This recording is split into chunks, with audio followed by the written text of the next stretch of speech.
Hi everyone, welcome to this week's video. Don't adjust your screen. That is the color of Mike's shirt today. That's probably what you think the shirt looks like. That is exactly what I think it looks like. It's the same. That's the color of a pink highlighter. No, it's not. Okay. Anyways. We will put it to a vote. Comment below. Hi everyone, welcome to this week's video. This week we're going to show you how to make melted crayon art.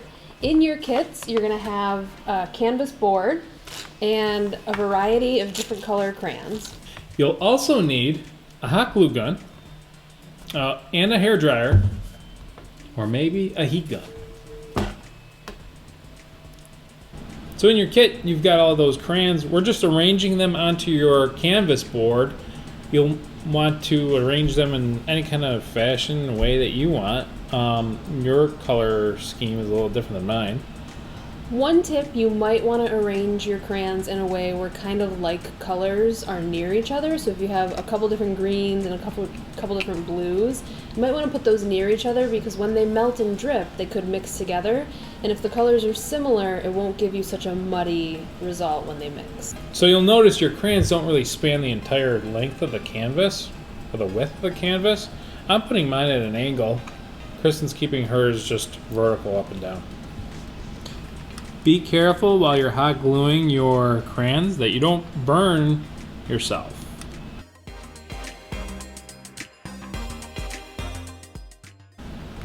As usual, I'm done quicker than Kristen. Be careful with the glue. How's it going? Great. Ooh, very nice. I did an angled look. So once your crayons are attached to your canvas board, you're going to prop it up on something. I'm using an easel and Mike's got this little stand. You just want it to be tilted back a little bit so it's not straight up and down. This is a good position to kind of direct the heat towards it, and it's going to allow the wax to melt and run down the canvas. Ready? All right, here we go. Start them up.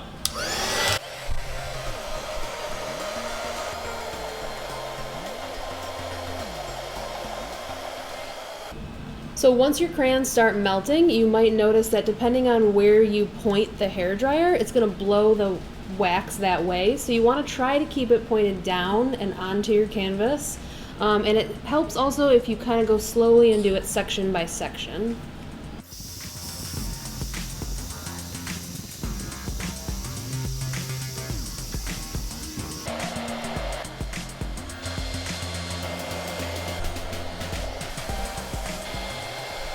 So one thing we forgot to mention in the beginning, so if you haven't started your project yet, go ahead and put something down on the table or the workspace that you're using, like some newspaper or a tablecloth, because the wax, especially if you're using a hairdryer, it's probably going to blow around and go off the canvas and get onto your workspace. Mm-hmm.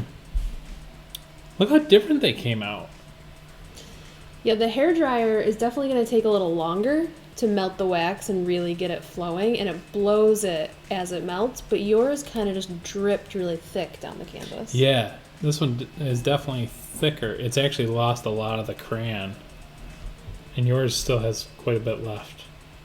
Yeah, so heat gun doesn't have as much velocity in the air, so it didn't splatter as much, but the hairdryer, I really like that look. The hairdryer really came out nice.